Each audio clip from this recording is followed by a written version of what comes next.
who are here today who have been working with the course for, as I said, since the 1970s. We're going to begin with our senior and kind of work through, and I'm going to go last today. Carol Howe is a teacher of the course since 1977. She's presented material in the United States and abroad as well in written, audio, and video form. She's authored several books, including a really good book called Never Forget to Laugh about Bill Thetford. I read this when I was on a cruise to Alaska with A Course in Miracles group back, I don't know how many, maybe 15 years ago or so, that was a thoroughly enjoyed it. Just, I kept telling my wife Dolores, this is a really good book. And then Diane Burgusic is a dedicated student of the course also since 1979. Articulate and humanist teacher. She's been presenting course concepts now, like we all, for 40 years. She's always with a spirit of a continuous learning. We're all engaged in this process of continuous learning. Diane's journey includes being a student of Ken Wapnick, close friend of Judy Scutch-Whitson, two of very influential figures, as you probably know, in the course.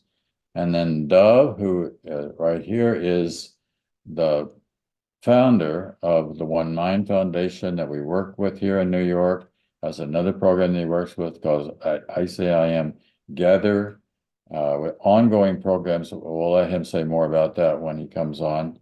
And also along with Lynn Johnson, who's on with us today. And Dove, it's wonderful to see you, bro. It's wonderful to have all of you here. And we're going to begin with turning things to Carol. You've got the floor, dear. Well, first of all, I'm always so grateful for all of the people who founded the course, who obviously were looking for a better way or looking for more information. Probably like you, I spent a long time, maybe a good part of my life, looking for answers and recognizing there's more to life than what we're taught in school and that sort of thing. And A Course in Miracles fell into my life in an unusual way. I'm sure the way it did for you all. You all have your own tale about how that happened. But for me, it all began back in 1977 when I was given a copy of New Realities magazine as a gift from a person who had been a house guest. And it turned out to be to include the very first article that was ever written about the course. There was an interview with Judy, as I recall. And in any event, I was captivated by everything that I saw in there and ordered it immediately. And in 19 and was smitten by it. It included the introduction to the text, and that's all it took for me to be brought into this wonderful work. And then in 1978, I had the very amazing, unexpected good fortune of meeting Bill Thetford. Oh my goodness, what a gift to the planet he was. And it happened in a very odd, meant to be way. And it's one of the many ways that we know we're being looked after, we're being guided, we're being directed, whether we know it or not. In this particular case, I had received an invitation from an organization that I did not belong to. And I never received anything from them before or after. But this happened to be an announcement that Judy Scotch at that time, she was not yet, had not yet met Bill, but Bill Woodson, but in any event, that she and um, Bill Thetford were going to be at a university here in Denver. And they were going to be speaking. It was a spring night. And of course, I wouldn't have missed that for anything under the circumstances. So we go out, and for whatever reason, it was springtime. They had about 100 chairs set up outside. Now, this does not make a lot of sense when you're on a university campus. There are plenty of inside rooms, but for whatever reason, they had this event set up outside. Well, they didn't say that. So I didn't go prepared for a cold evening. I just had a little sweater with me.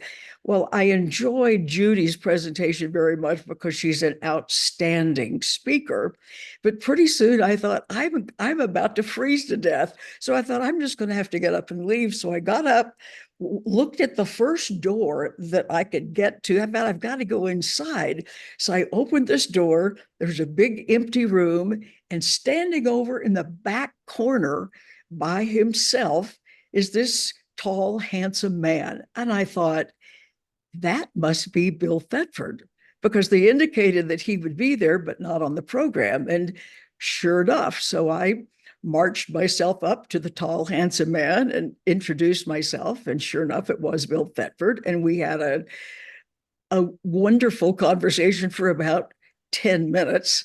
And then everybody else froze to death as well. And they ended the meeting, and that was the end of that. Well, I was absolutely captivated by his presence. You know, we talk a lot about not just the outer activity of somebody, but the presence of somebody. Well, the presence of Bill Thetford was really quite amazing. So I rode home. My husband and I were there, and uh, it's almost in silence. Well, I hardly ever remain silent. So this was I just didn't know what to think about what had just happened. So that was the beginning. And then later in the year, in the fall, a very good friend of mine who was a Rolfer, a deep tissue massage fellow, and a good friend of mine said he was going to Tiburon. Well, I had discovered somewhere along the way that the folks had moved from New York to Tiburon.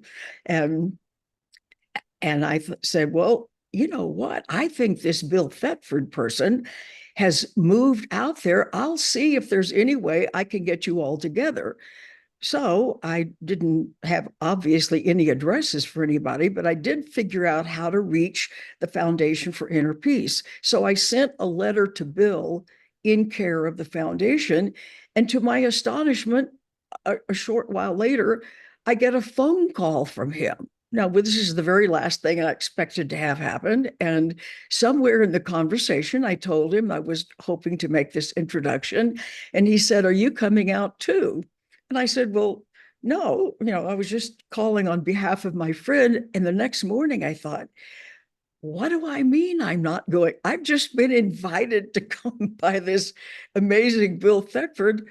Of course I'm going to go out. Well, nothing was more out of character. And by the way, Bill was a gay man, so my husband was not alarmed that I was suddenly being invited by some strange man to come out to California.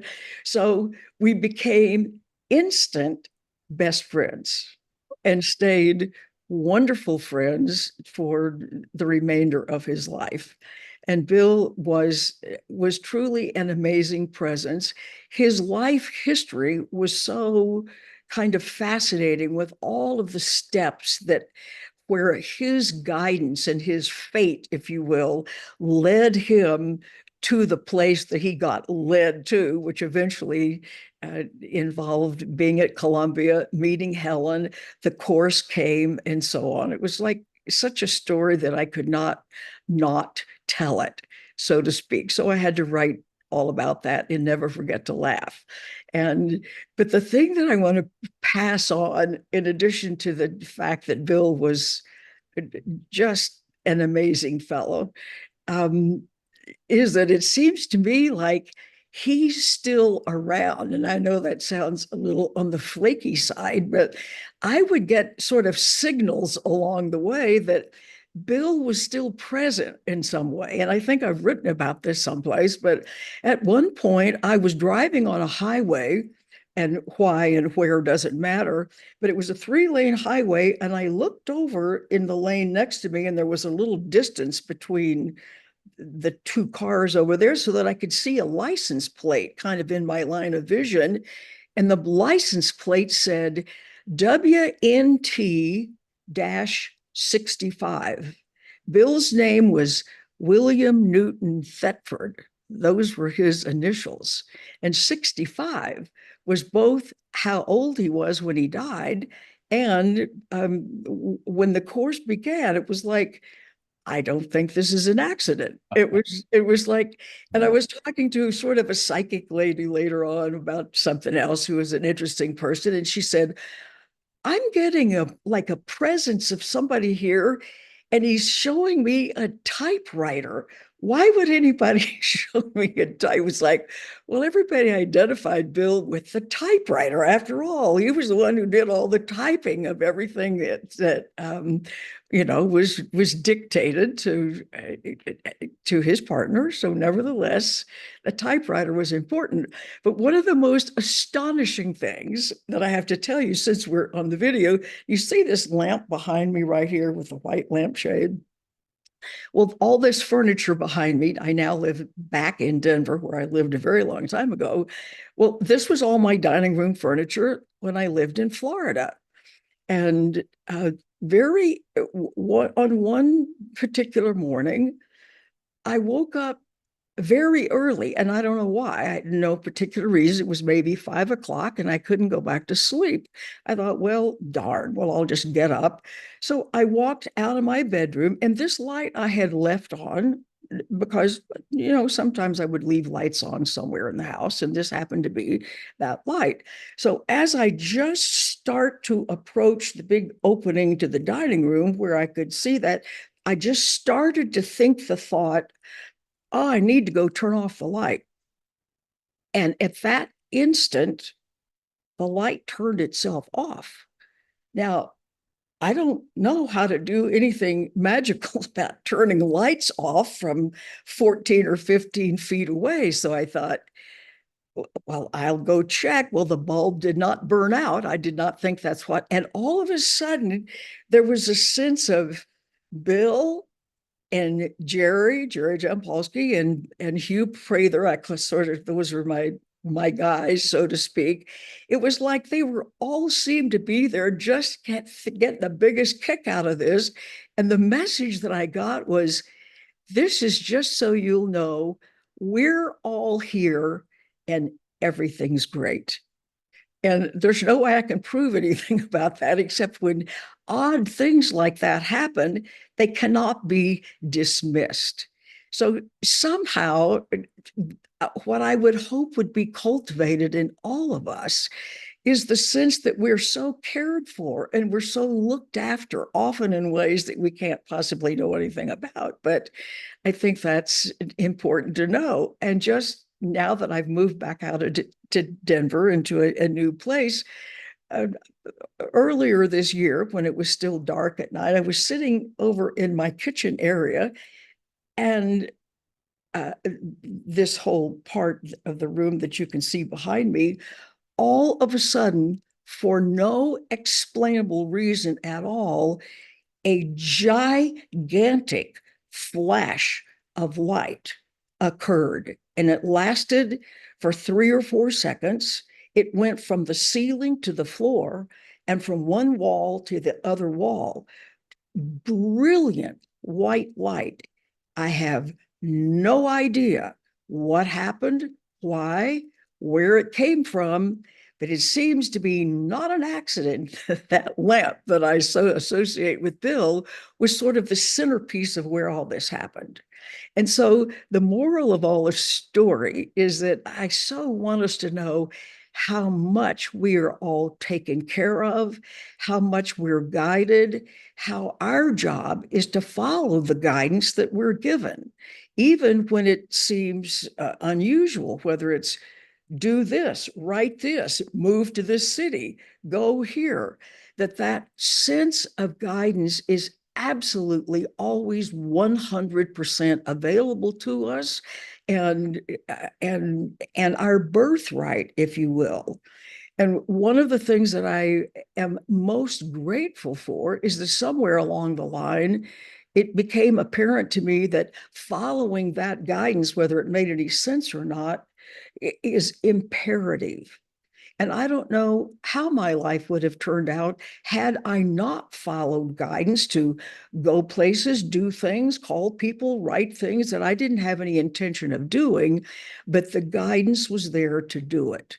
And I could always tell because when I am following guidance, there's always a sense of uplift, or there's a sense of yes, or there's a sense of energy. If something's not right for me to do, it feels flat. So instead of being a rise in energy, there's a flatness of energy. And I love the idea that we have this built-in guidance system. And it's just our job to follow the guidance system that we have. So, um, my thanks always to everybody who's involved with the course, because all of those of us who choose to find a more loving way of living cannot help but not only help ourselves, but sort of we add our energy to the universe, so to speak. So thank you. Whether you're a new student or an old student or a potential student, it's like I honor your choice and I honor the fact that you are following your own guidance to be involved with what I think is one of the most important works on the planet and that has been for millennia. There's not anything, so far as I know, that equals it. There you go. Okay, you guys still got 5 more minutes if you want to go on a little bit longer. Tell us why this is such an important book. Why is Well, this transformative? it's transformative because the we're all taught to follow our ego minds. In other words, to whatever appears to be in our own so-called best interests. But this is all about following an inner sense of direction that comes from love itself. The ego mind does not come from love itself. It comes from its own sense of self-preservation and that sort of thing. So it's not evil. It's just it is not going to lead us down a path, I want to get my way and I want to these people out of my life. And in other words, trying to orchestrate things from an ego level is never going to bring us the kind of peace and happiness that following our own intuition is going to do. It's like I moved back out here by not for any reason other than that intuitive inner sense said, do this. Well, I have long since learned, do not ignore your guidance because it comes from the loving presence that we are. And there's every reason in the world to want to follow that loving presence, because when we don't, we endanger ourselves in many ways. In other words, the big three that I hear people want to talk about, of course, are health, finances, and relationships when I do counseling with people. Sure. And it's like, uh, if we're confused in those three areas and we are, you might say, unloving in those three areas, and it's all about me instead, it's like life is not going to work out well, but our destiny is for it to work out well. But we must realize that following our guidance is always following and allowing the loving presence of us to be present in the world as a gift to ourselves and to everybody else, Thanks, if Carol. that makes sense. I'm totally in agreement with you. It's about, interesting that the same month that I met Bill and Helen for the first time in April of '73, I also took a class at the new school in New York. And it was about following your bliss. Joseph Campbell, Joseph Campbell, follow your bliss, do your passion, do the excitement. And it's really clear that if you do that, by golly, doors will open in the right way. Seems to me a lot of young people make mistakes if they go for the money. That's it. Yeah. I was with somebody this past week and she said, how long have you been retired? I said, I'm not retired. Knowing old, and I said, I'm having way too much fun to retire.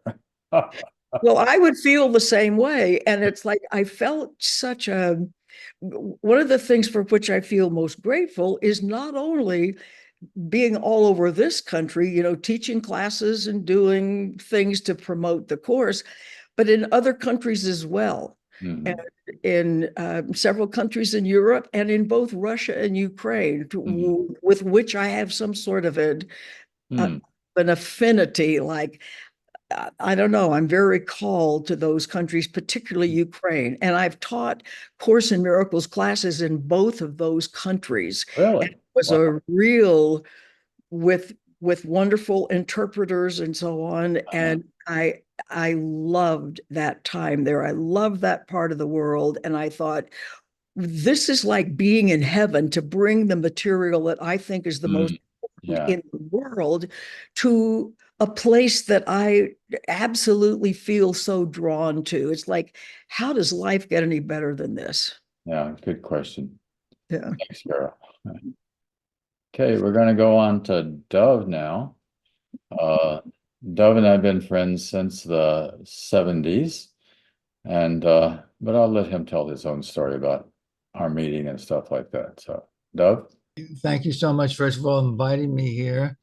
And I want to thank everyone who's joined us here. And let's see what the Holy Spirit has in store for us. I have no idea, truly. So, yeah, John and I go back, and I was just thinking just today, and I try to find out if that's true. I know that he met Marianne Williamson before I think either of them knew about the course. And I also met John before I ever heard of the course, and we were just friends in New York, and I had been doing a thing called S at the time. Some of you might be familiar with Werner Erhard's S. I always say if I didn't do S first, probably would never have done the course, uh, because at S, one of the processes they have is called the anatomy of the ego. And in just a few hours, you find out the ego only holds on to what it gave it survival when it was hurt.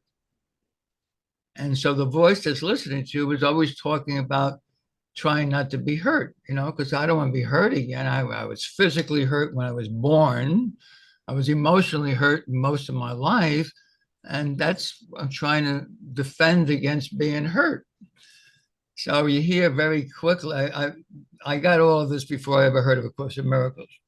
And I went on to do one of their more graduate courses called the Guest Seminar Leaders Program, which allowed you to start teaching at S. And at the graduation, the woman said, are you going to be becoming a guest seminar leader? I said, I don't think so. She said, but Dove, you're going to be a guest seminar leader wherever you go in the world. And I didn't know what that meant at the time. That was in 76, beginning of 77. And it wasn't too much longer that I heard about this. There was a guy who used to be the co-founder with Werner at S, and he was starting something new. And I said, what? Why would anyone start something new? S has everything. So my roommate said, well, let's just go and listen to what he has to say. Now, it so happened that he lived right next door to Jerry Jampolsky in Tiburon. And Carol just told you how Tiburon plays in with all the course elders. And Jerry had received a copy of the course, a Xerox copy. He had one of those Xerox copies, which, if you know the story, well, that's a different story. But one of the Xerox copies, and Stuart Emery, who was the guy from S, who really wasn't feeling really good about himself because, in a way, Werner kicked him out of S. And everybody in Marin County knew Werner and Stuart Emery. And you know how it is when you kind of get denied your proper place, you kind of get hurt. So Jerry says to Stuart, I got this book called A Course in Miracles. Maybe it can help you, because Jerry himself, as you know, went through some real problems. He lost his family, his medical practice. He was an alcoholic, and the course changed his entire life. And he says, Stuart, maybe this can help you too. So Stuart started doing the lessons. In about 6 months, he called New York and he says, I'd like to meet this woman, Helen, the so-called scribe. Can I meet her? He says, sure, fly in and we'll set up a meeting. Well, he met with her, and 2 weeks later, he had decided to start a new thing called actualizations. And I said, why would anyone start something better than S? I mean, there's nothing better than S. So my roommate said, yeah, well, let's just go see what it's all about. So I went, and I'm hearing Stuart talking about his meeting with Helen Schuckman. And I'm listening to him. He says, I was in her presence for an entire day, but I knew in the first 20 minutes, this woman could never possibly have written A Course in Miracles. So I'm saying, well, if she didn't write it, who did? And honestly speaking, there was 250 people in the room, and there was a lot of chatter. And I don't know if I actually heard him give the name or whatever, but the guy next to me literally whispered in my ear, it doesn't matter who wrote it. Just go get the books and start doing lesson 1 and keep going as far as you can. The only bookstore in New York in 1977 that had Course in Miracles was Weiser's bookstore, a mystical bookstore, I think on 24th Street, something like that. And I went there, and they carried the Course in Miracles. In those days, it was in 3 books. It wasn't in 1 book, it was in 3. You had the textbook, the workbook, and the manual for teachers. And I opened up he had told me, just start with the workbook, the lesson book, and go as far as you can. So I turned over page 1, lesson 1, I should say, and lesson 1 says, nothing I see here means anything. Now, normally, that wouldn't really make any difference to me. I mean, so what? But because I had this S training, I said, wow, that's great. And then I went to lesson 2, and it says, wait a minute. And just in case you think it means something, just remember, you're the one who gives it all the meaning it has for you. I said, I'm buying this course. I'm doing it. Because that made perfect sense. Because that S, the whole thing was, I am responsible for everything. It's not like something has happened to me and I'm a victim and I'm making something out of it. No. And these days, and it was years ago that I actually said, between lesson 1 and lesson 2, that is the whole course. And that's my experience of the course, by the way. Nothing I see here means anything, but just in case you think anything here means something, just remember, you're the one who's given it all the meaning it has for you. And, the rest of the course would just amplify that. I'm thinking of something that Ken Wapnick uses in his thing. He says, if Jesus only gave the truth to Helen Schuckman, it would only be 2 words, which is in the course, and that's all. Everything else is a concept. And those 2 words is, as many of you know, God is. And then you cease to speak. Everything else is explaining why that's true, And of course, everything in this world is meaningless because, going into all the metaphysics, there is no world. This God is. You got to laugh. You really simply got to laugh. And that thing you got to laugh is my bottom line slogan to just about anything that happens, truly. And that's pretty much, my teacher, just as John was speaking, just as I'm sure that Diane will say, and many of you will say, that Ken Wapnick was our teacher, as Keith says, yeah. And if you listen to John, if you take anything here seriously, you're listening to the wrong teacher. You are listening to the ego, and as you start to let go of listening to the seriousness of this world, and you begin to, in your gentle laughter, you're not laughing at anybody. I'm laughing at my own thoughts. Ah, there I go again. Or as Ken likes to say, peace to this foolishness. I mean, and as you always, most of you know, that lesson 5 was his favorite lesson, along with 34. And 5 said, I'm never upset for the reason I think. I'm upset because I'm listening to someone who's telling me to get serious and take this personally. And of course, the antidote for that is lesson 34. I can choose peace instead of this. And that's pretty much what we're doing when we set the goal up front. And that's something that I'm teaching more on these days. I'll go back to how I started. Well, maybe I'll stay there. I found the course, and I thought I was the only one doing the course. I mean, I figured I was a few people who bought this book. I figured a few people bought the book, and maybe I'm one of those few people that bought the book. If it was only sold at Wise's mystical bookstore, why would everybody be? It wasn't a popular book. And then all of a sudden, I saw something that said, Course in Miracles' first East Coast conference will be held at the Plaza Hotel in New York. This was in 1980. That's the first time I realized that there's other people doing this, and they're actually working in communities and groups. I really wasn't aware of that. And I went to it. I always thought that was the first conference, and because of Carol's book, Never Forget to Laugh, I realized I was listening to it because we're reading that book at ACM Gather on Tuesdays. That is why you're being invited, Carol, to 10:30 in the morning if you can make it. I know it's 8:30 your time. We actually read from Never Forget to Laugh, which is put on ACM Gather Radio and also posted on YouTube.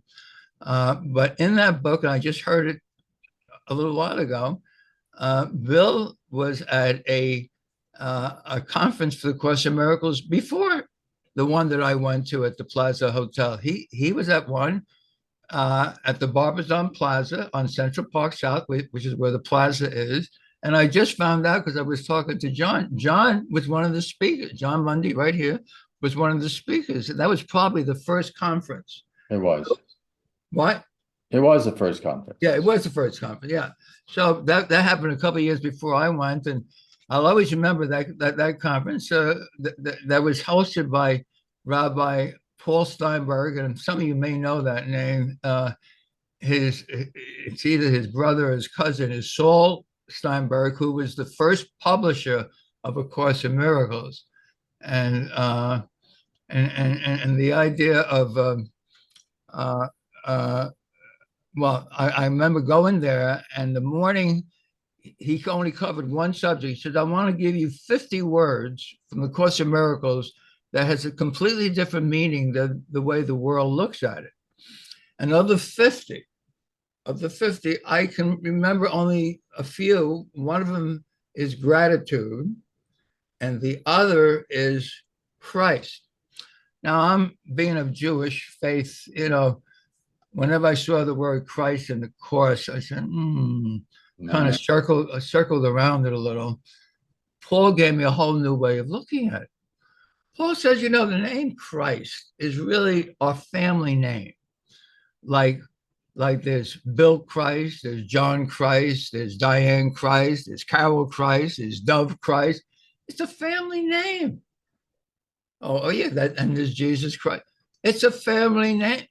Immediately I say, wow, I can really accept that big time. And I had no more problem with the word Christ. By the way, I did have a little problem with the word gratitude.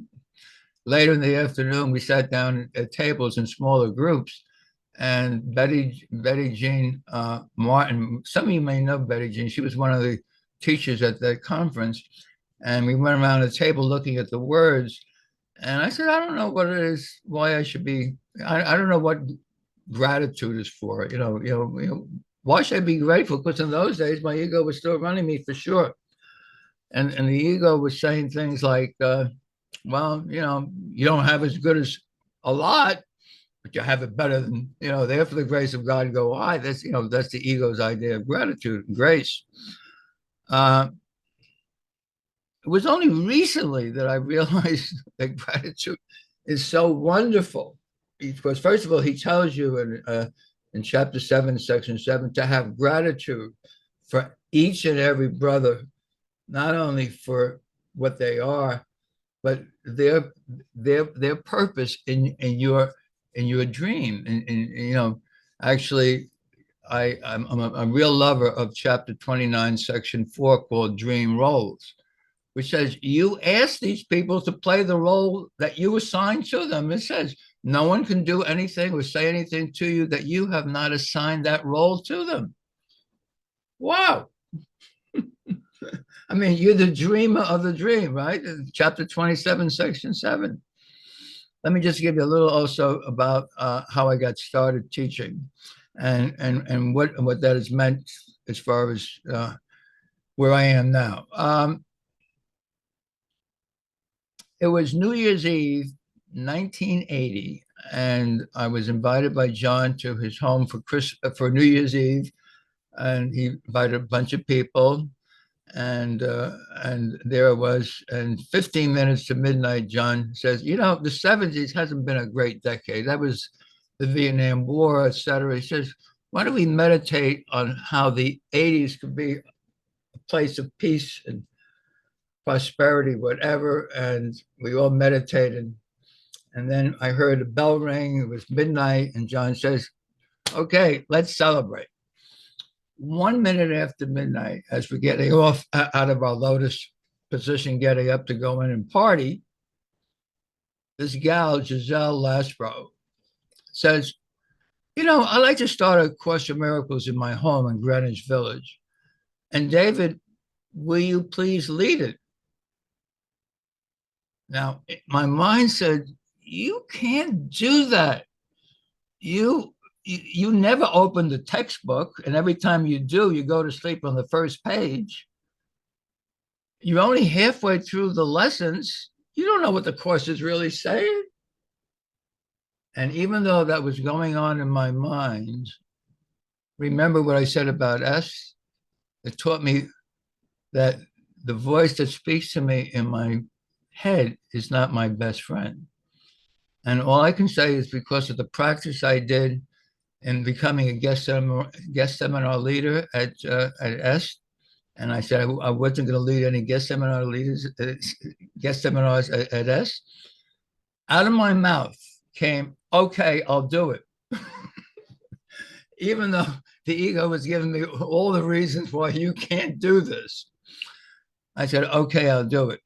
Now, the first week of January, as a matter of fact, John came to help start us off. I remember opening up the textbook, and remember, I never read the textbook. I'm going through the first couple of pages, and I see miracle principles, 50 miracle principles, and I'm looking at it. And I said, well, let's skip over this and go to chapter 1. And John said, no.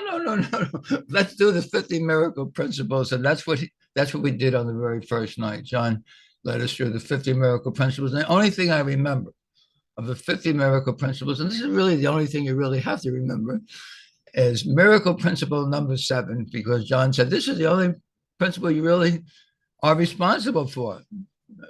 Which one is that, John? Miracle principle number 7. Miracles are everyone's right. But purification is necessary first. Thank you, John. I needed that. But purification is necessary first. And the whole course is about purification. Because as Ken Wapnick says, this course is not a course in learning.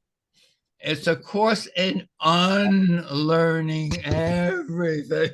Right. You got to laugh, really. So that's the purification, is the unlearning.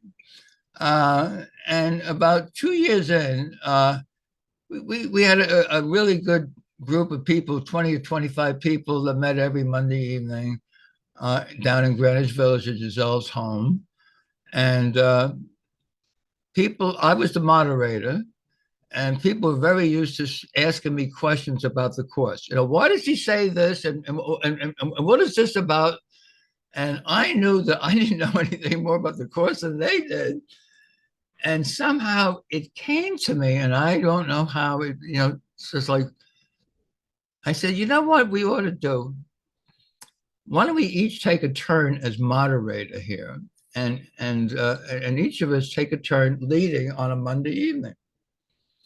Well, lo and behold, a couple of years later, the people that were asking all of the questions became teachers of other teachers. And one guy in particular, Bob McDonald, he was a rear admiral in the Navy. He invited me about 3-4 years later to the United Nations, and he's sitting in a room with a table about 75, 100 feet long, with 50 nations sitting around it with the blue book right in front of them. Whoa. And he's leading it. He's the teacher. And he was one of the ones asking all the questions. So I realized that to really understand something, you got to teach it. And who are you teaching? You're teaching yourself. And that became a very powerful undertaking for me, is to develop trust and saying to people, you want to develop trust, and trust is the bedrock of the teachers of God. And that's how you learn equality, that somebody out there doesn't know more than you because they read more than you. You're equal. You're the same. You're whole. You're perfect. You are a son of God. You're the Christ. But how do you get there? And I always say there's many ways to get there, but the fastest way to get there, the fastest, to take your place among the teachers. And he tells you that in lesson 154. I am among the ministers of God. And the very next lesson, he tells you exactly how to take your place among the teachers. You don't do anything. Let me step back and let him lead the way. You're putting the truth up front. You're putting the truth up front. Isn't that the rules for decision? Set your goal up front. And by the way, he says that in chapter 17, section 6, setting the goal. In any situation in which you are uncertain, the first thing to consider very simply is, what do I want to come of this? What is it for? The clarification of the goal belongs at the beginning, for it is this which will determine the outcome. And most of you know that famous prayer on page 28, which most of us say all the time. I'm here only to be truly helpful. I'm here to represent him who sent me. I do not have to know what to say. I don't have to know what to do, for he who sent me will give me what to say and what to do. And that's also the final lesson, lesson 361 and 3. Holy Spirit, I put you in charge, and my request, knowing the direction that you lead, brings me peace. That's the goal of the course, peace. Yeah. You are doing so good. I hate to interrupt you, but that's okay.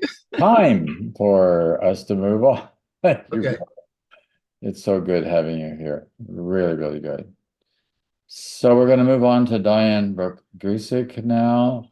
And Diane, you want to come on and just, share your experiences, just like Carol and Dove have. Okay. In 1979, I was 38 years old. And just to spare you from counting on your fingers, yesterday I was 83 years old. At any rate, I had a yoga teacher. Her name was Ina Marks. And she and I were sort of girlfriends. Thank you so much, Ina. And she invited me one day to hear a talk about A Course in Miracles. It was given by Judy Scutch. Now, I didn't know anything about A Course in Miracles, and I most certainly was not consciously seeking. What I did know was that when I felt empathy towards somebody, my hands got warm And I kind of felt like it was a healing process. So I thought that's what A Course in Miracles would be about. And I went to the talk. Let me step back and say that at that time, I had an astrology office in Manhattan on 61st and Park Avenue. Previously to doing astrology, I was a high school English teacher, and I went into high school English because I thought if I read enough books, I would figure out the right way to do life. I kept scratching. I went on to astrology, and I became known as a fairly good astrologer in New York. But I knew it wasn't quite enough. And one thing led to another, and I started learning numerology. And when I was proficient at astrology and numerology, I took this office. One day I stepped out on the street. Now, the corner of 61st and Park Avenue is a busy, noisy street. And I said out loud to a God that I did not believe in, "Don't leave me here. I know that there's more." Not one person on the street looked at me. But when Ina invited me to hear Judy speak, I kind of thought maybe it had something to do with my plea. Judy gave her talk. It was nothing that I expected. And I was sitting in the front row. As she was completing, the room in front of me disappeared. I saw swirls of the most beautiful color. And I said out loud, interrupting Judy's final words, "I'm home, I'm home, I'm finally home." Now, it was just yesterday that John asked us to kind of give our background today, and I haven't thought about that story in decades. It's interesting to me how much magic has happened in my life, and I suspect to other people as well.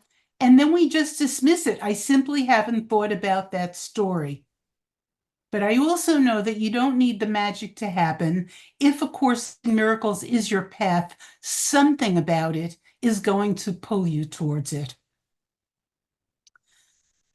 When Ken passed away, I had just moved to Marin County, right near Tiburon, where Judy lived.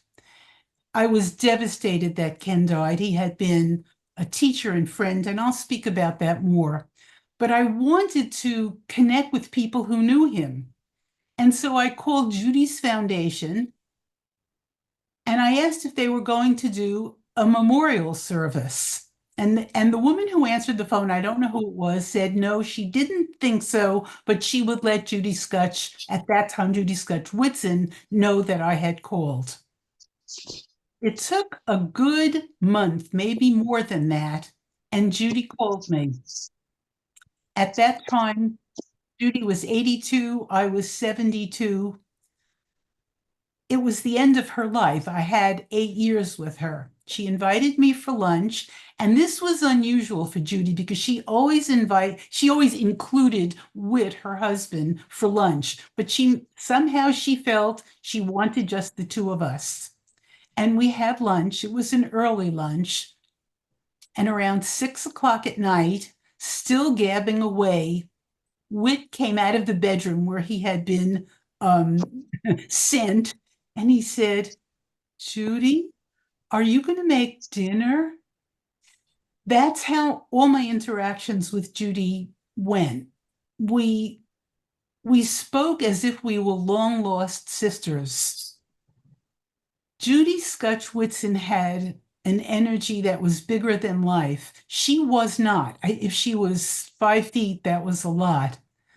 But she had a warmth. It wasn't just a warmth. She had an awareness and a warmth.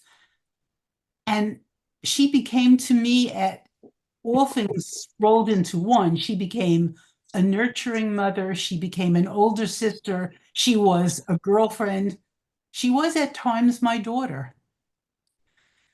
Years before Judy and I met, she had had a younger sister, also named Diane, my age, my name.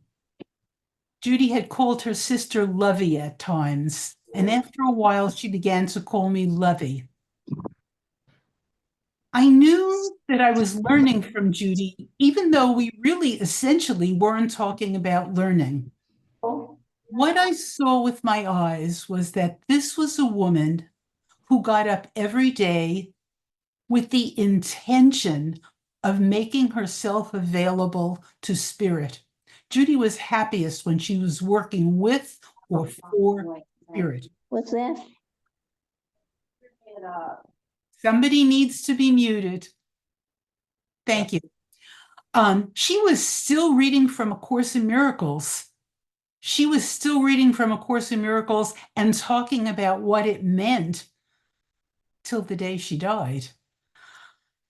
When she got caught, and she was still a human being, it's not like she knew it, she lived it, and she was done. When she got caught, occasionally she would call me and she would giggle and she would say, Diane, with all that I know, let me tell you what's going on. And then she would say, and I learned this from her, and I do it because of her, I will give it to spirit before I go to sleep.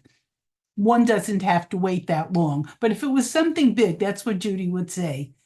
And she would give it to spirit and she would wait, but give it it's an active experience.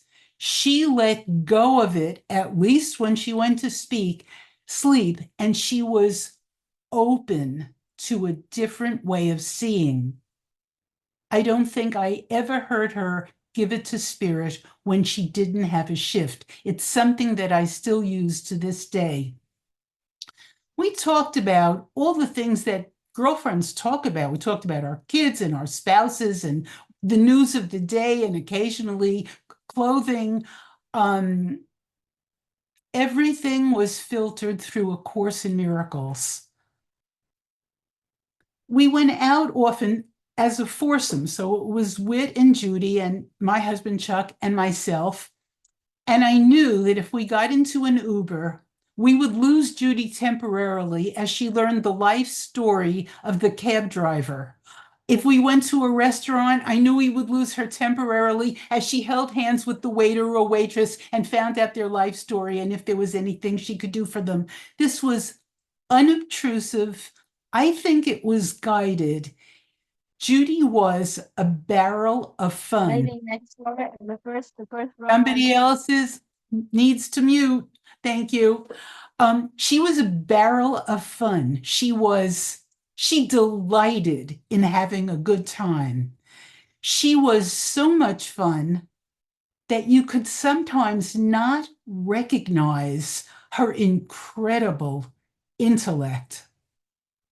She was almost, I don't know whether it was her 88th or her 90th year when she had a strong guidance to start both the webinars and the podcasts that the Foundation for Inner Peace is still recording. This was an almost 90-year-old woman who had the clarity and the foresight to know that the webinars and the podcasts could be helpful for people's learning. I was starry-eyed when I met Judy, but she often reminded me that nobody comes into your life by accident. No one is where he is by accident. She always felt that our destinies, hers and mine, interacted for more than the personal. We had a couple of major differences in interpreting A Course in Miracles. When Judy expressed the Course, her focus was on being loving, sharing love. I had been trained by Ken Wapnick.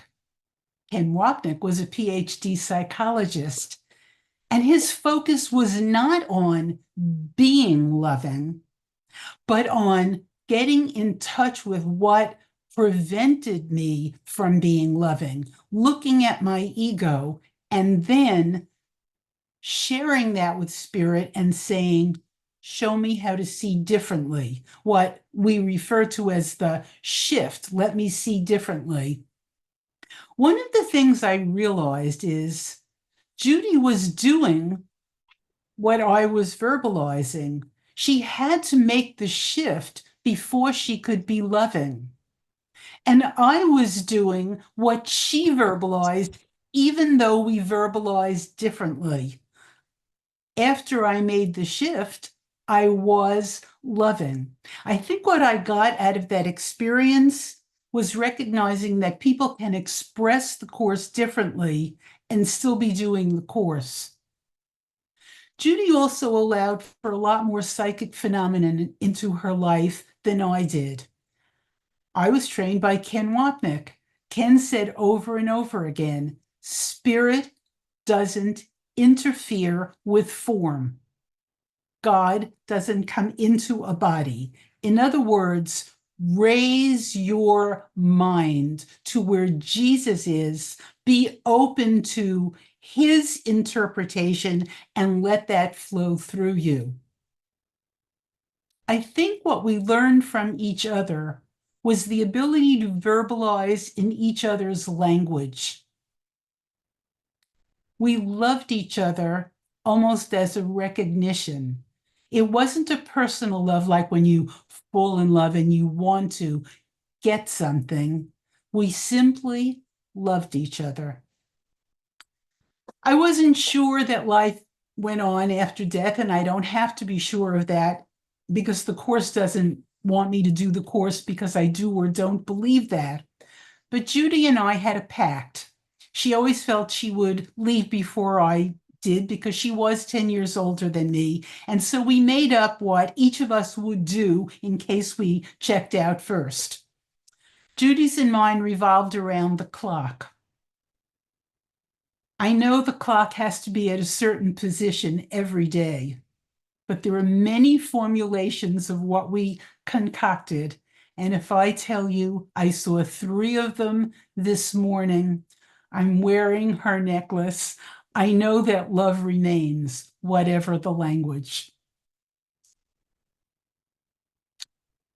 My relationship with Ken was very different. I had been in the Course maybe 3 or 4 weeks when I was told that Ken Wapnick was giving a talk. This was back in 1979. Ken was maybe 37 at that time. He was just slightly younger than I was. My impression of him was he was slight of build. He was very shy. He stuttered. He was very studious. He wore his glasses. He wore a proper white shirt. And with all of that, he was a presence. I'm not usually a nervy person. I don't think of myself that way, but I went up to him at the end of that lecture and I offered to drive him home. It was raining. Ken had a cold that day. And he stood there and he went like this. Okay. Ken had asked in front of me. I certainly didn't know what he was doing, but I knew what he was doing. I knew him first as a teacher. I kept him at a distance for a long time. He was a patient man. I subsequently realized that I didn't feel worthy of exposing the self that I identified with to this holy man. I truly stepped into the Course with no idea of what I was getting into. I was not consciously searching. I do feel like I somehow was led, as I think most people who follow the Course are. It takes a while to realize that's what's going on. I'll give you an example of one of the ways he taught me when I barely knew him. He was doing a 1-day workshop up in Roscoe. Roscoe was about maybe a 2-hour and 15-minute drive from where I lived at the time. And it was up steep hills. And I was never an overly confident driver, but I knew I wanted to hear him. And I wanted to get there early because ever goody two-shoes, I wanted to show him what a serious person I was. And lo and behold, I had car trouble on the trip. It was a Saturday morning. I had to call a tow truck. I had to beg the mechanic. I told him it was very important that I get where I was going. I got to Ken's. He was already lecturing. I interrupted the lecture as I walked in. I was mortified. He had a break. I went up to him and almost breathless, I said, "I'm so sorry I was late. I would never be, I would try to get here on time." And I'm babbling. And he looked at me and he smiled and he said, "Come on, Diane, who'd you meet?" I was horrified. He was suggesting that I wanted to do something other than get there. I said, "I didn't meet anybody. I was trying to get here. I had to call a tow truck." He said, "Diane, who did you meet?" I said, "I didn't meet anybody." And he smiled and he said, "Who fixed your car?" "Oh," I said, "some mechanic." And he said, "Did you see him? Did you know he was a brother? Did you bless him?" And that was my first private lesson with Ken. When he started off, he was a very serious man. Eventually, he developed an incredible sense of humor. Sometimes when we would drive up to Roscoe, we were going to see a playful stand-up comedian. There were hundreds of people in the room sometimes. Ken had something going with every person he knew. He knew their story. He knew their weakness. He knew how to tease them. If my hair was really carefully coiffed, and in those days it was, I would walk in and the first thing he would do is mess up my hair. When I started teaching, he wanted to know how I was doing. Never once did he tell me how to teach or what sections to use. My preparation for teaching with Ken was, "What does this mean to you?" And afterwards he would say, "How did it go? How did that feel to you?" He called me friend, but it really was a one-way street because Ken never called me to talk about his problems, but I did use him both as my confidant and my therapist. One of the things I noticed about Ken as he worked with me and as he worked with so many people, I don't know how he had time in the day for everybody's story, but he never course talked us. He never bottom lined us. He met us exactly on the rung of the ladder where we thought we were, and he took us further. And when I was all through and I was amazed at what he had gotten me to understand, he would look me straight in the eye. And John and I have talked about this before. He would look us straight in the eye and he would say, "Go deeper, Diane." I haven't heard that expression used until just now when Bud said that Rabbi Gelberman said, "Go deeper." I didn't know that. What I think that meant in hindsight is don't stop. Keep going till your reflection is a non-dualistic one. He wasn't impatient. He never coarse talked, but keep going. Go deeper. My last visit with Ken came before he was diagnosed. I don't know if he wasn't feeling well. My husband and I had been vacationing about an hour and a half away from Roscoe, and I just felt impelled to visit him. I emailed him. I asked him if he was free. He wasn't teaching that day, so there was nothing going on. And he said, "Please come." And I did. And he showed me around little changes he had made, and he explained things that were going to be expanded in Roscoe. He did not mention not feeling well.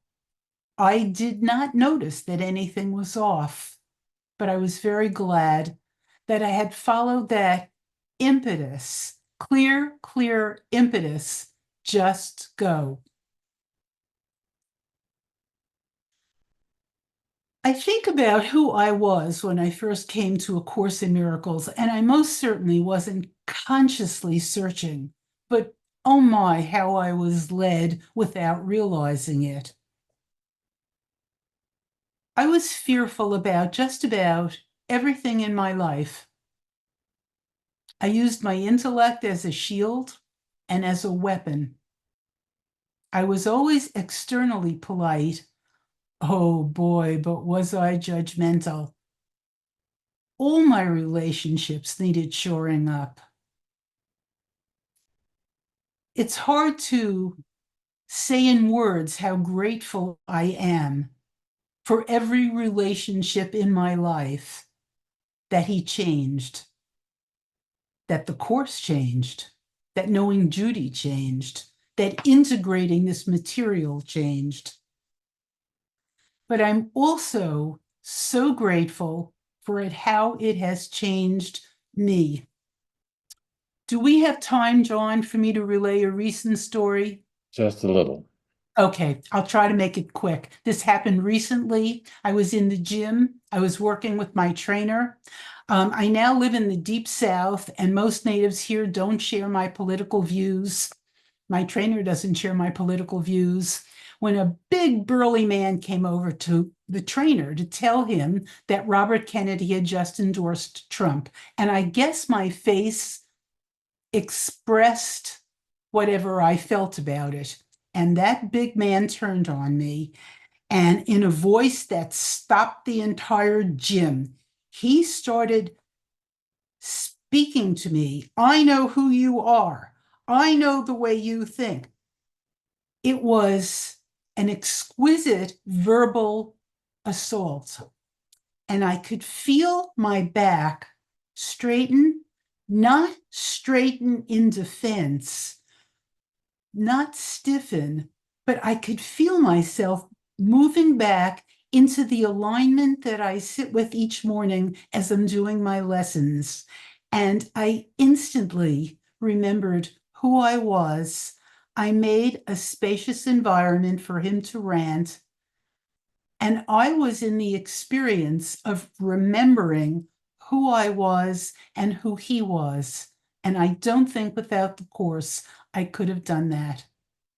In every form in my life, my relationships have shifted.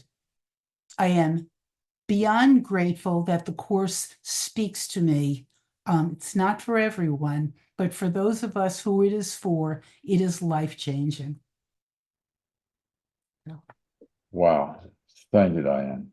Incredible. So grateful. We're going to have all of us together in a minute or two, well, in 15 minutes or so. We're going to have my time now. I want to add something to what you were just saying, Diane, about kin. We all studied with kin. Most of us studied, we all went to Roscoe. We all went to California. He had this way about him that was just sort of supernatural in a certain sense about making contact with people. And every once in a while, I hear one of the stories, and your story that you just told was one of those stories. But I want to tell a story about Hakeem, who's going to be coming up in October. Hakeem only met him once because it was near the end of his life, and that was just 4 months before he died in August of 2013. And he was really a great admirer. But Ken's got so much online and books and see, you can get all the information. But he hadn't met the man directly, And he was out there and participating in a weekend workshop.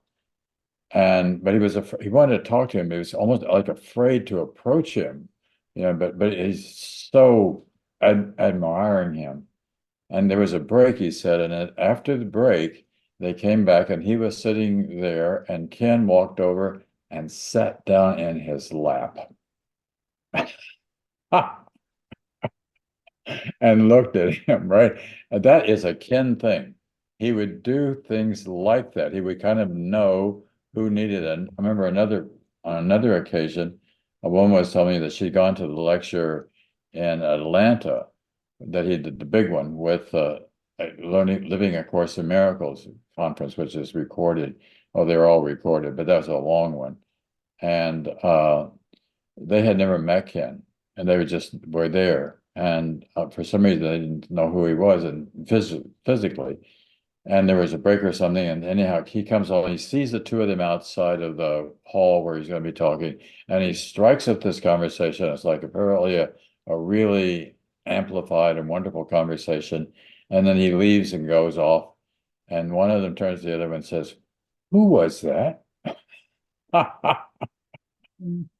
Who was that? Who was that masked man? I mean, who was it that did that?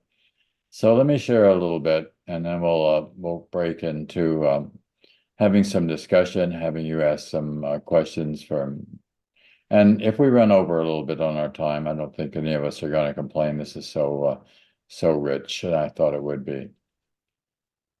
So one of the things that Carol was talking about, I mentioned the thing about following your bliss, your passion, your excitement, doing what you're called to do, and actually Dove related to that theme too. You've got to really do that in life. And I was a seeker from very, very early on. I grew up on a farm in Missouri. Most of you know that, and became a minister when I was really like 19 years old. Actually, that's true. And did my master's in theology in Southern Cal, came to New York, started working on a doctorate, and I got involved in this organization. I was thinking this morning as I was showering, there was this organization that Judy and I both belonged to, which was so instrumental in so many things. And one of the first things that happened was that I got involved with the administration of that organization, Spiritual Pioneers in New York, wound up becoming the president by accident. By accident, I mean, I accepted the position of vice president, and then the president died. And I wasn't expecting that to happen. You don't expect the president to die, but it did happen. And so I was a minister of a church in Brooklyn at the same time, teaching in the New School University in New York City. And I had the church that I was working at was dying, but I mean, they're all dying, but it was literally dying. I mean, I was doing a lot of funerals, very few weddings, almost no baptisms. Right? That's dying church, right? And I had all these funeral sermons that I had written. I kept wanting to do something different for each one. And I composed the book. So I mentioned to one of the administrators at Spiritual Frontiers that I composed this book called Learning to Die. And he says, "Well, show it to me. We might like to publish it." Well, I never thought of that happening, but all of a sudden he said, "Yeah, we would like to publish this book." So they decided in 72 to publish the book, and it was going to come out at the conference in Chicago in 1973, which it did. And Helen and Bill were there at that point because the keynote speaker was Hugh Lynn Casey, Edgar Casey's son. And I'm sure they had a meeting. Of course, I had nothing to do with that. This is just our first meeting. At the end of my talk, which was about mysticism on the one hand, John Lilly was a major study that I was doing at that time. Whether any of you know that name, and shamanism. But anyhow, I was introduced to Helen and Bill. And I remember looking at Helen, and this is kind of funny for those of you who don't know. Looking at Helen, she's a short little woman with frizzy hair and big glasses. And they said that she'd written, I don't know, they said A Course in Miracles, an inspirational book. That's what I can remember, an inspirational book. And I thought, isn't that sweet? This little old lady wrote an inspirational book. It's probably got some nice prayers in it. It does. But I mean, I had just written a book. I had my first book out. It's nothing, actually, nothing compared to that. And but that was our first meeting. The second in 74, I wrote a letter which was published in the Journal of Personal Psychology, expressing interest in being in contact with people who were working in the fields of psychotherapy and spirituality, because I was doing a dissertation on that. Bill saw my letter, told Helen it was a call for her to complete the writing of a psychotherapy pamphlet. She agreed that it was, called me in April 75, said, "I have something for you." And I agreed to go meet her, Ken, and Bill in Ken's little tiny apartment on East 17th Street in New York City, directly across the street from Helen. He deliberately got an apartment across the street from Helen just to make it really easy for them to work together and to commute to Columbia University together. And I think, do you remember how Helen didn't like to take subways? but she would take a taxi cab from East 17th Street to Columbia University every day. That's a long drive, right? But the two of them are sitting in the back of a car, a taxi cab, talking. How much work they got done in the back of that taxi cab day after day, right? They wouldn't come home together necessarily, or they wouldn't go that way. But anyhow, so that was the first meeting.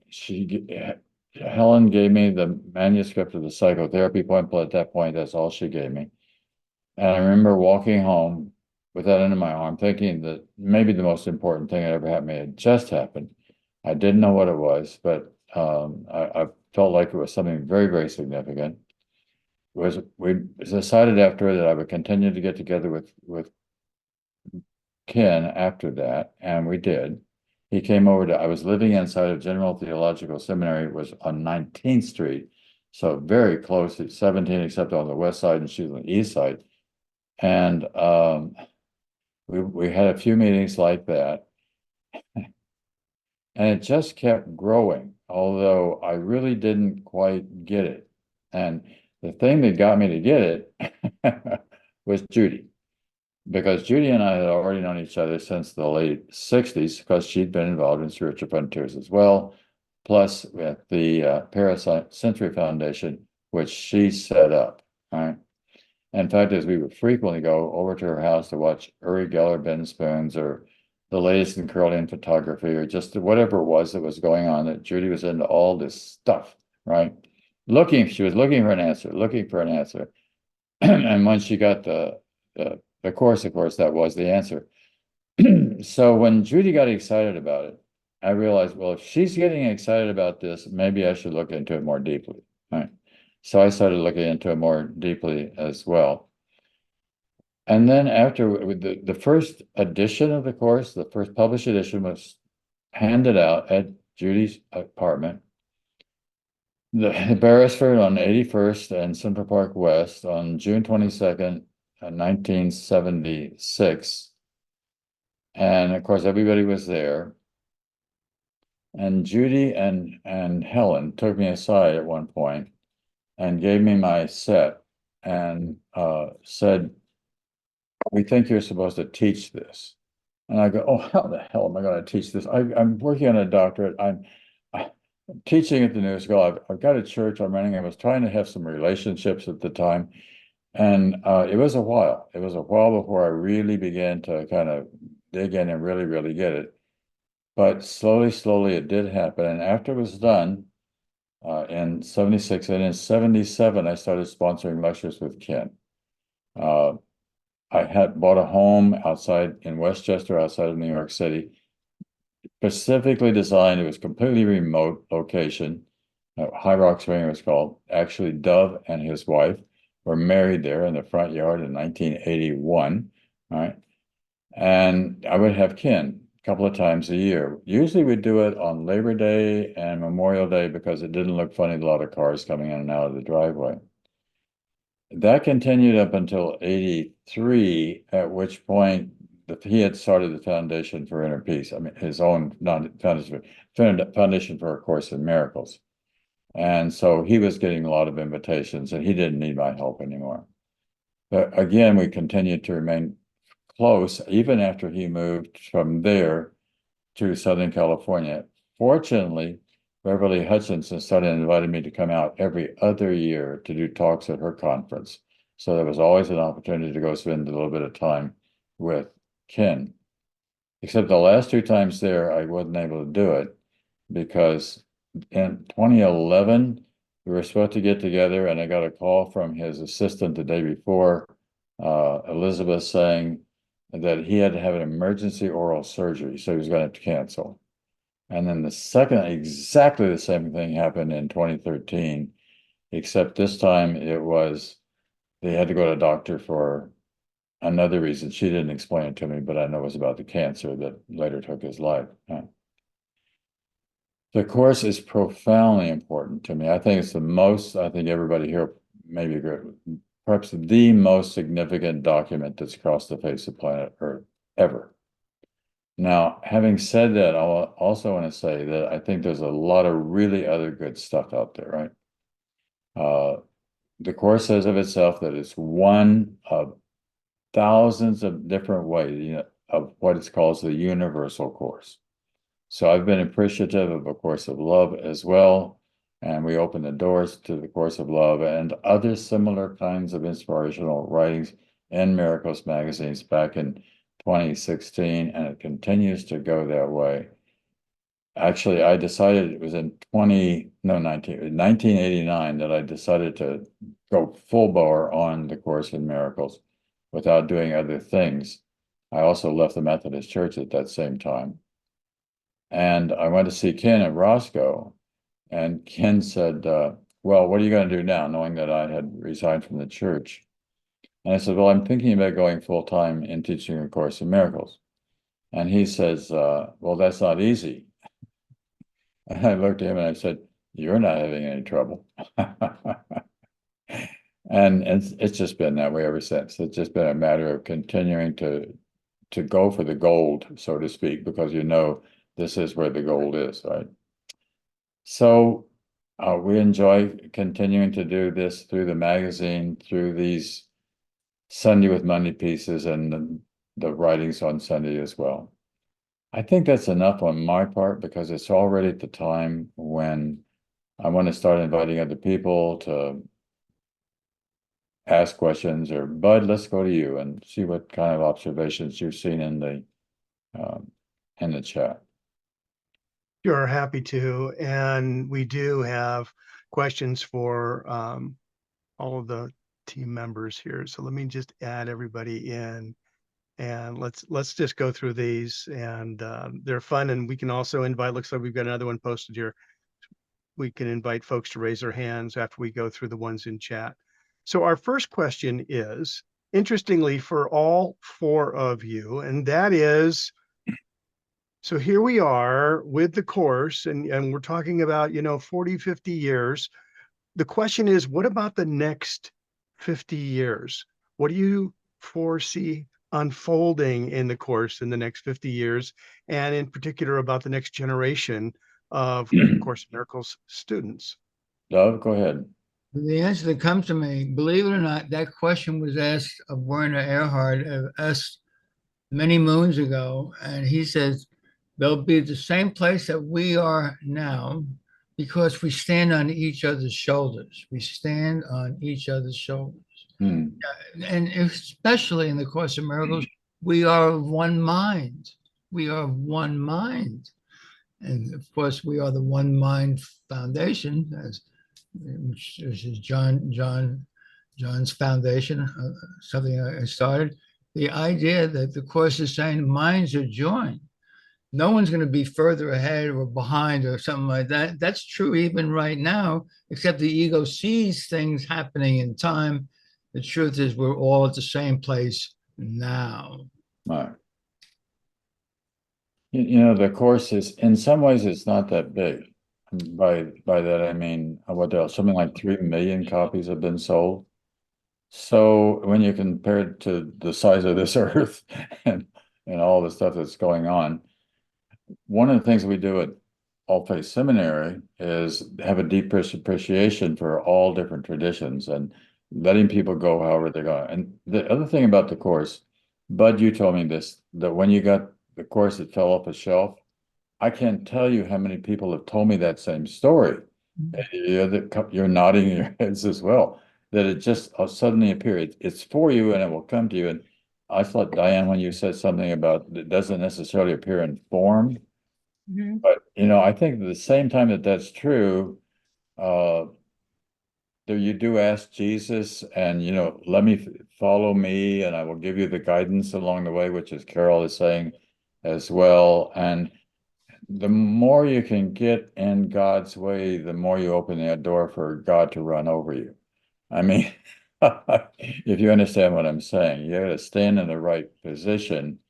And I don't know about you all, but as I look back at my life, I will think, wow, if I hadn't made this decision, like to come to New York to do doctoral studies, and none of this would have happened, right? So we do have something to do about that. I mean, there is, if I hadn't met Judy, you know, and been involved with Judy that way, I wouldn't have had the same inspiration maybe to have picked up, got so involved in the course. So I think it's for us. I mean, it's for us plus us that grow. This is a growing phenomena.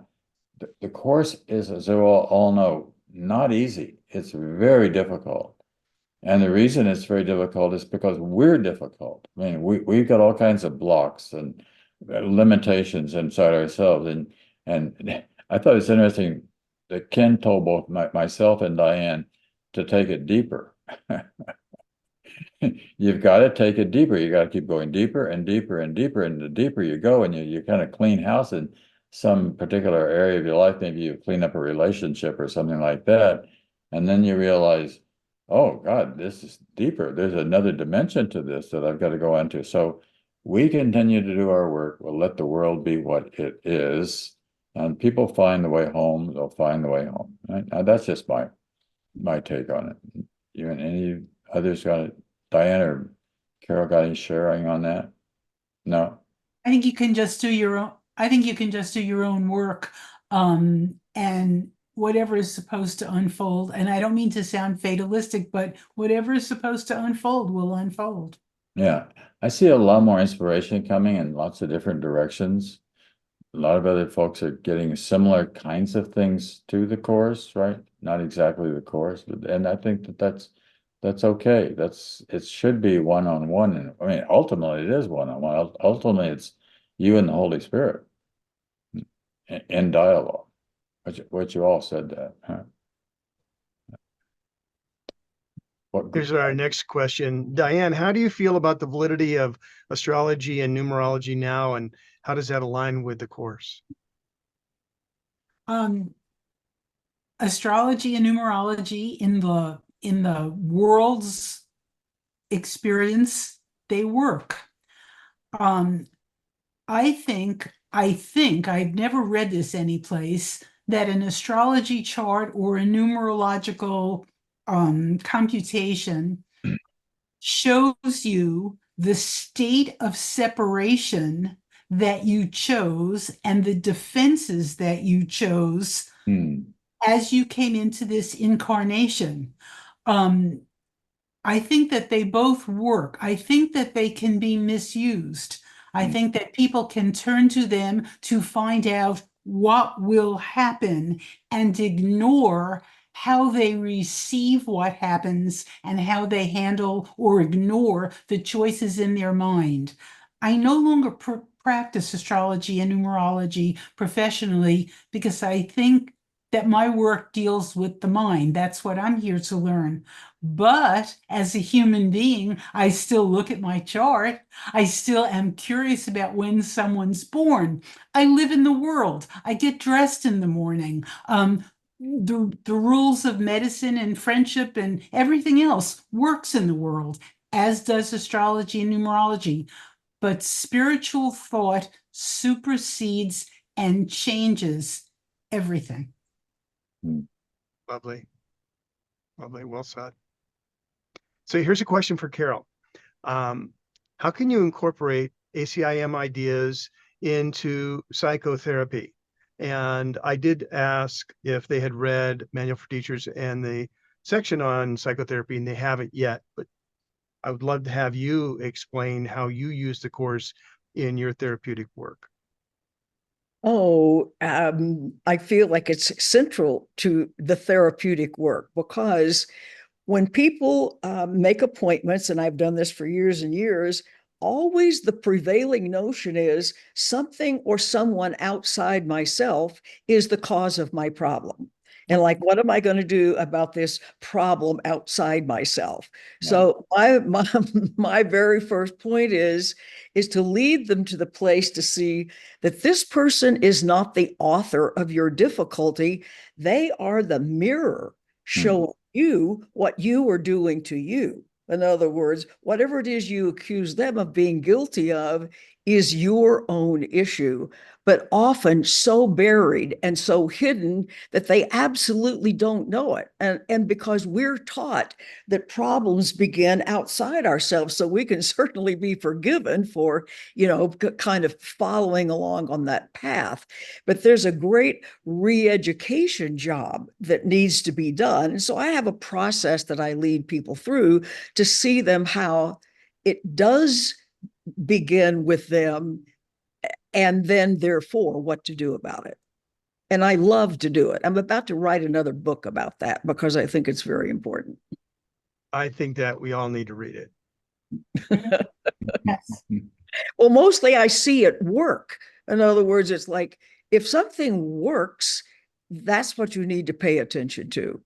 And the whole business of guilt, which the course is going to talk about a lot, and that is so unwarranted because we are not guilty, that guilt is arrogant. That says, I have the power to do damage to myself or somebody else. And it says, you don't have the power to do that. In other words, um, the idea that guilt is arrogance, I think, is a very important and interesting idea for somebody to contemplate and to sort of reframe. Very, very powerful. That's one of my cornerstones. I'm an immortal being having a temporary human experience, and so is everyone else. Absolutely. Absolutely. Here's another question for Diane. How old was Judith and you at the time when you began your relationship? And how long were you friends? I think you mentioned it, but that was the question. We were friends for the last 8 years of her life. And I don't remember. I know I looked it up when I started. Haha. I don't remember, but if you go on to the next question, I'll interrupt you when I find it. Okay, great. All right. So here's a question that all four of you can address because it's really interesting, and I'm sure you've all dealt with this one, and that is the She's whole notion of, did you remember? Yes, I'm sorry about that. No, it's okay.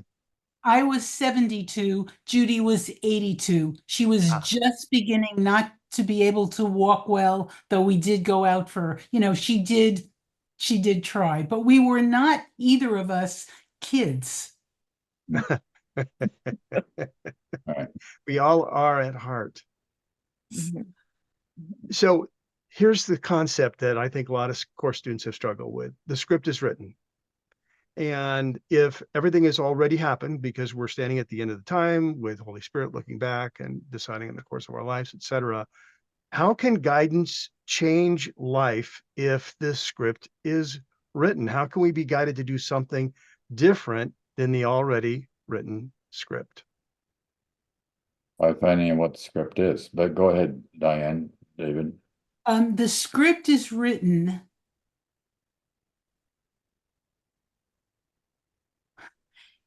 changes 100% when the mind changes. When you experience something as happening to you and you are a victim, it is one experience.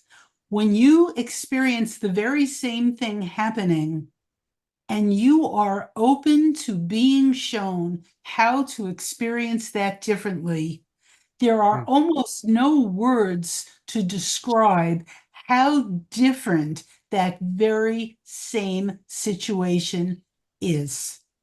Now, let me tell you where I argued with Ken a lot. I was an astrologer numerologist when I first met him. Ken felt that as your mind changes, so does your script physically. He may be right, he may not be right. I can't know that. I still look at those charts. I know that the script is written. I also know from experience how different it is to experience it in a different mindset. And that's the only place you really have choice.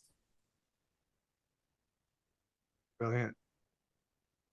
Dove, did you want to comment? Yeah. Well, actually, the script is written was a title of a talk that was given by Kelly Love. And some of you probably remember, he was the voice for the books that Brent Haskell channeled from the same voice that spoke to Helen. And those books, I always say, is the best buy for the buck in the entire course. What's the name of the book again? Well, the name of the first book is the companion. It's a companion to the workbook, and it's called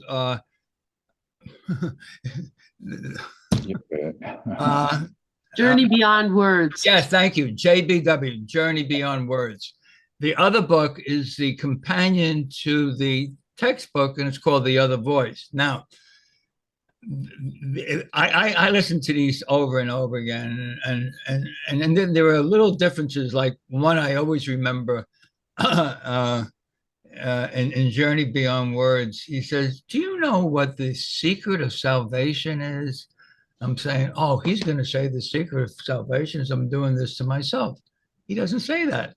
He says, "This is the voice of Yeshua speaking through Brent Haskell and in the voice of Kelly Love."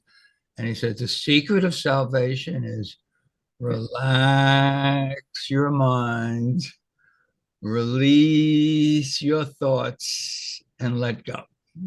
And I always thought that was brilliant. Okay, so the story goes that one day, Brent Haskell only finished half of the second book, The Other Voice, and everyone was waiting and waiting. When is he going to finish the second half of the book?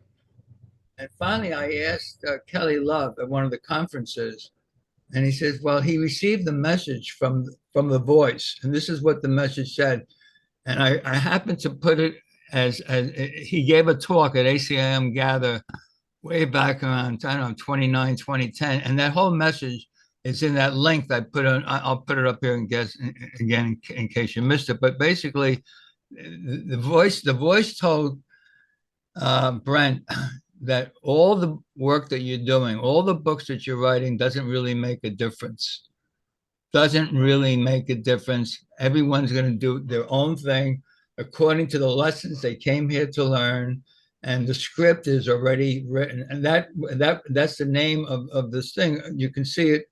The link comes from jcim.net, who is the publisher of those books. I don't know if you can get those books at Amazon, but you can get them at jcim.net. That's the Course in Miracles group in Omaha, Nebraska, I believe. So, and that link is his entire 20-minute talk, so you can listen to it.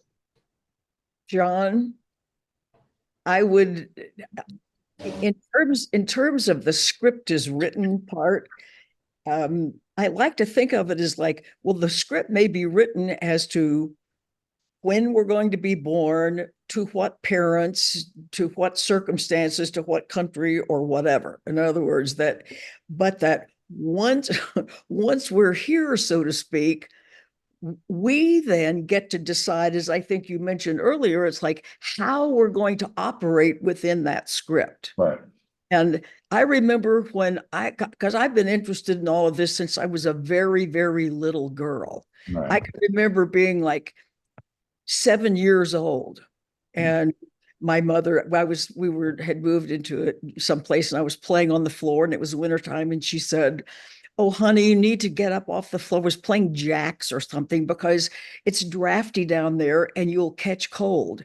And I remember this very adult thought. This was not a child thought that said, what is the matter with the adults? How come they don't know that you do not catch cold because of being cold? So sort of like somehow I lived kind of a double life of kind of like sort of the outward life of a little kid, but I always knew from very early on kind of more about how life worked in some way. And so to me, it makes sense that yes, I came into the century, into the parents, into the country, and the so on and so forth. But then how I operated within it could get better and better as I would become more sort of steeped into the truth of that all of us are learning and knowing is true.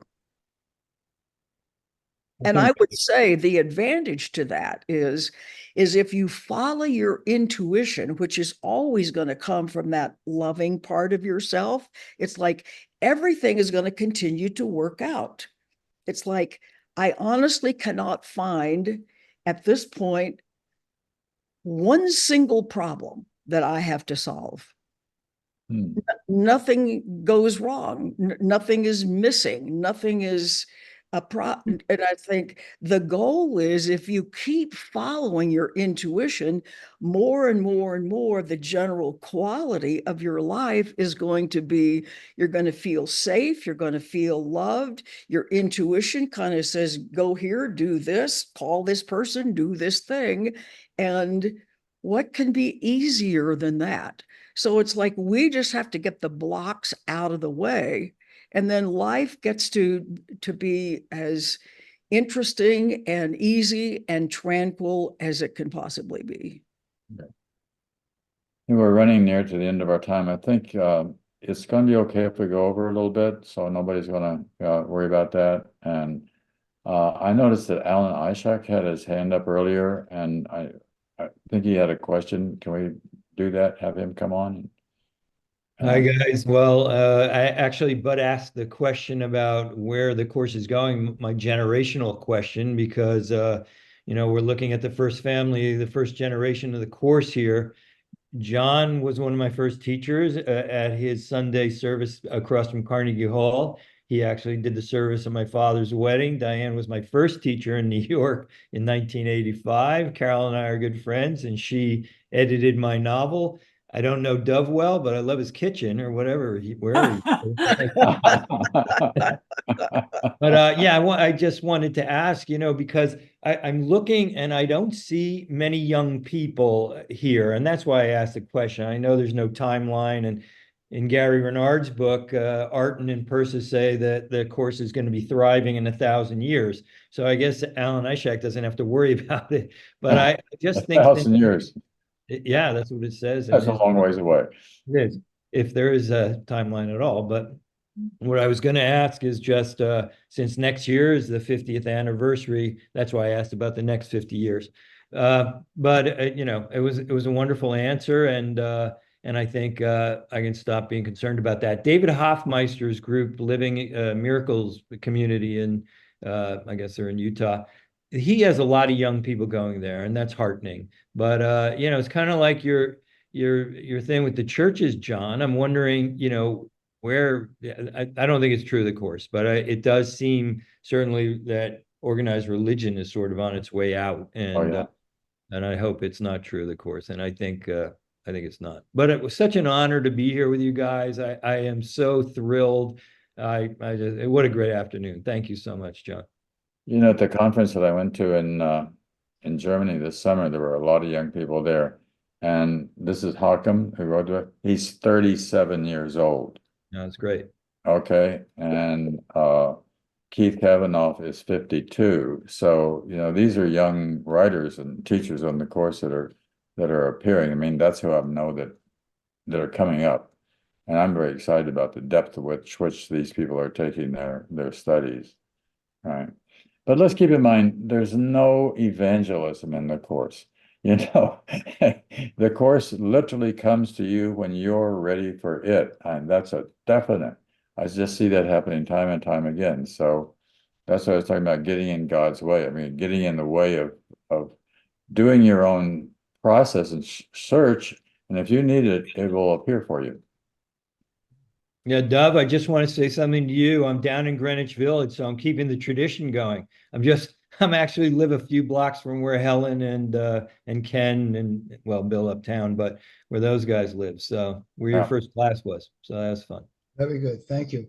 I want to share something on the idea of timeless mind. We're octogenarians, but you can see people in this room are clear. And it came to me not that long ago, you can have an aging body for sure. Bodies age, but minds can be timeless. Yeah. I say that because What we were talking about earlier, the one miracle principle that John taught on the very first day in Greenwich Village, principle number 7, miracles are everyone's right, but purification is necessary first. And people who are doing the course, I'll use the word religiously, are really emptying out their mind. They're clearing out the mind of all the smog and the fog and the this and that. And that gives you a timeless mind. So minds have nothing to do with age. Minds have, the body ages, sure, but minds can be purely timeless. I say that my own mother had Alzheimer's, and I'm part of an Alzheimer's study because I'm a descendant. And I keep going back. I've been going back for years now, and they test the patterns of can you follow math and all kinds of stuff. And every year I pretty much do the same as I did 10 years ago. So you want to go, Susan? Yeah, thanks. 3 quick things. One, I was so lucky to get to meet Judy, a mutual friend, invited me, and we got to do the lunch thing. And she was a real Yiddish mama, I want to tell you. Just, what can I do for you, darling, darling? Just so precious. What an honor. What an honor. Second thing, I hate it when people call God he. It drives me nuts. God is not some male animal that lived a long time ago, or any particular animal that's male or female. It's all of us have it. And this is my third thing and last thing. I believe whatever it is gave us a conscience, which is when we know that we do the right thing. It gave us the ego, which somebody so wisely said protected us from wanting to be hurt, and that's the judgmental and the me sentences. And then it gave us free will. And to be able to use that free will in which thing I want to focus on, the conscience or the ego. So then when bad things happen to us or when people do mean things to us, I'm going to want to process it. And so I'm not sure if that processing of abuse, say, from another person is following my conscience to process that, or if it's ego because I'm making a judgment. Carol, is there any way that you can answer to that? Thank you, everybody, for letting me speak. Thank you, Susan. I think the moral of the story is, and we've talked about this before, Susan and I have known each other for a very long time. I married Susan's and her husband a long time ago. That's how long we've known each other. But it's like, if I can keep realizing that what I see in somebody else and how I experience them behaving or treating us or whatever is really a messenger to give us the valuable message of what we're accusing ourselves of. Now, you see, the problem is we're sometimes aware of what we feel guilty about and what we feel our shortcomings are, but we also carry guilt in an unconscious way, so that we're busy condemning ourselves or being hard on ourselves for something that we're not aware of. So we might be able to do something about the things that we know we feel guilt about. It's what we don't know we feel guilt about, where other people's behavior can be such a lifesaver for us, because once it's made known to us and we can claim it and own it, we can release it. You cannot release what you don't know you're carrying around. Okay. John Sunday, John Sunday, in case you all don't know, I'm his follower. Hey, you're amazing, Sean. This has been an amazing program today. Thank you so much. I'm really honored to be here. I missed some of those teachers that I didn't know Ken. But basically, my question is this, and it kind of speaks to that guilt, what you were just talking about, because that's a kind of a psychological model, but it also speaks to what Susan was talking about the he, she, and it of the deity.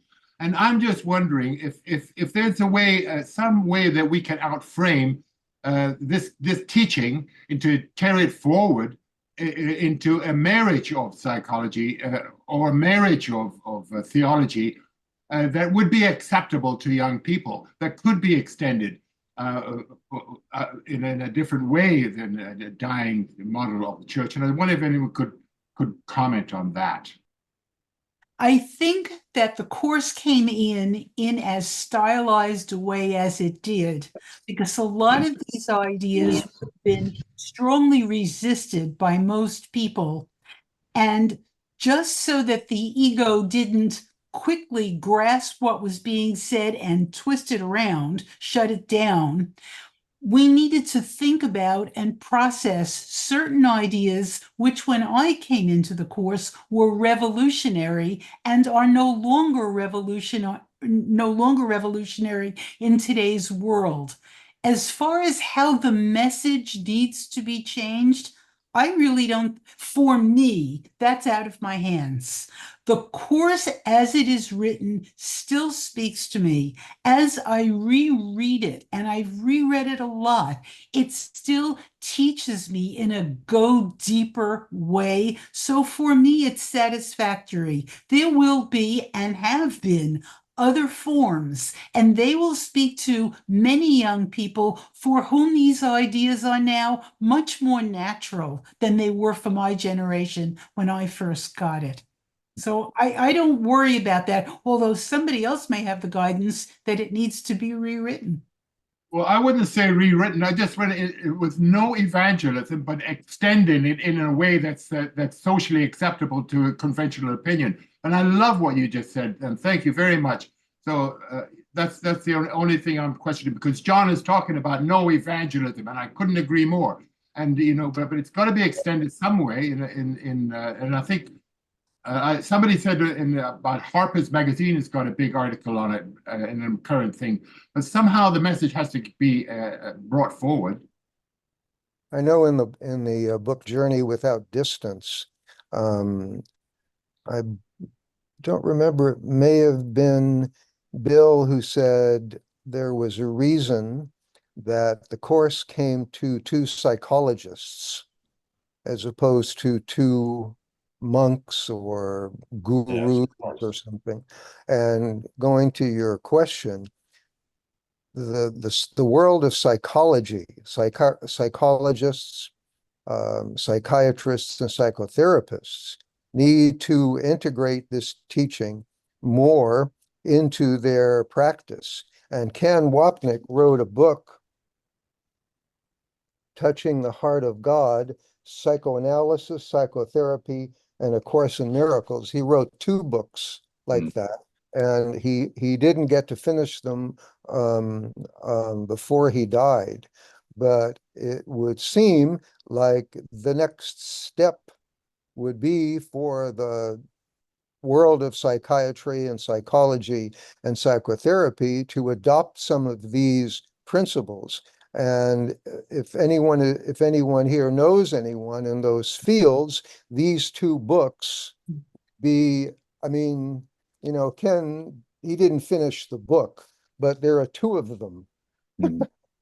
And he didn't leave any details out. So there's plenty here to read. So I think that hopefully that will be the next natural step forward to integrate the course into the professional teaching of the professional therapists and psychiatrists and psychologists. Robert, I might add to that the course brings a lot to theology. Theology always seemed to be kind of rigid and caught. And I once said to Ken, why do you think we got the course now? Why did it come to us during the latter quarter of the 20th century? And he said he wasn't sure, but he knew it could not have happened until after Freud and Jung, because it wasn't until then we had a depth psychology.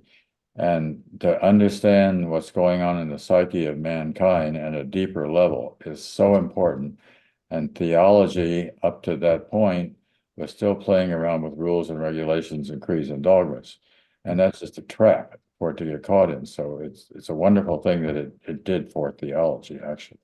Yeah, funny you mentioned Freud and Jung. What my favorite section of the book, You poured it out?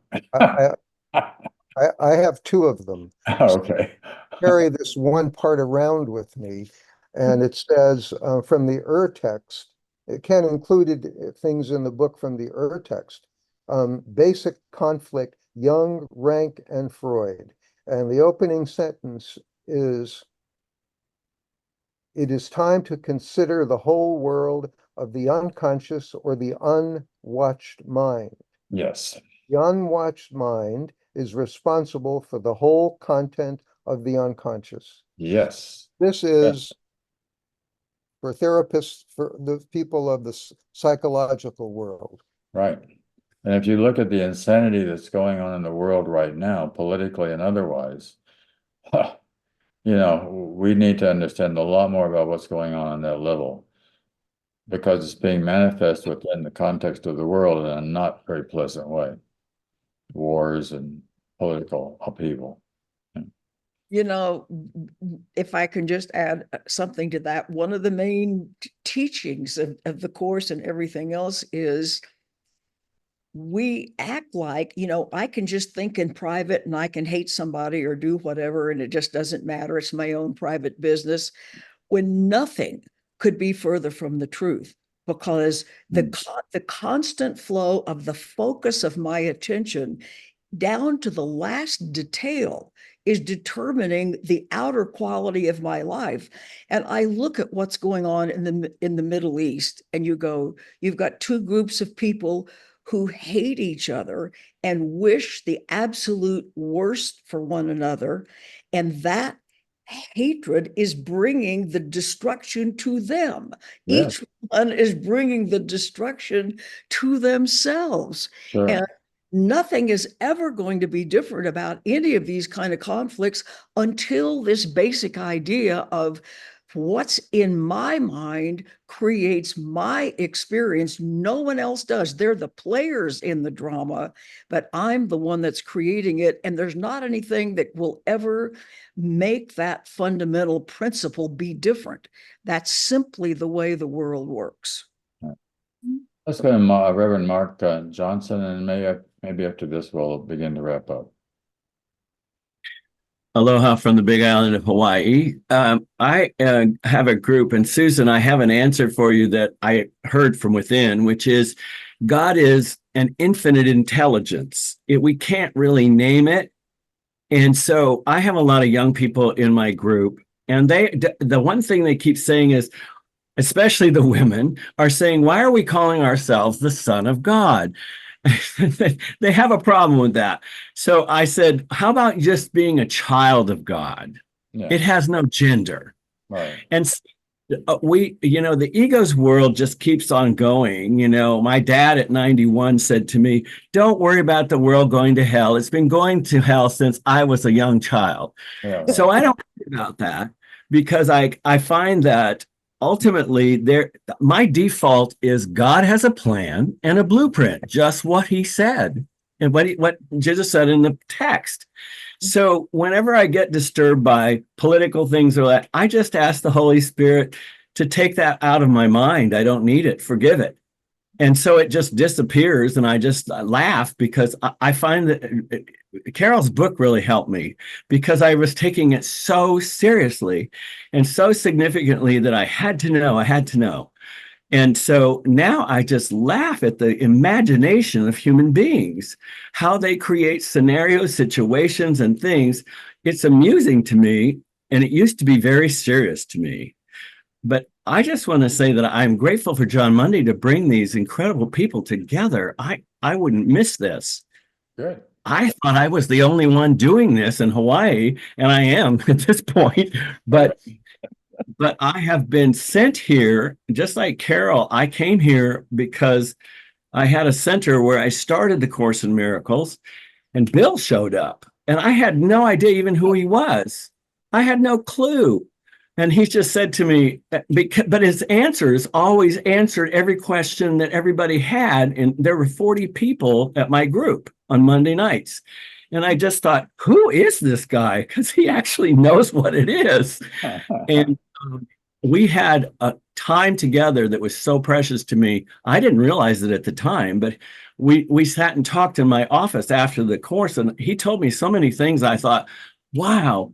He said, don't worry about the rhetoric and the way that it's written. Just get the message. There you go. Just get the message. And he said, there will be a book that comes out afterwards that's at the Casey Foundation. And you may want to read that, because that's Helen and I we were the ones that sat there and edited out our personal questions to Jesus. Right. And so that now I didn't know I was going to be teaching from that book. I learned from the Blue Book, and I had so many questions.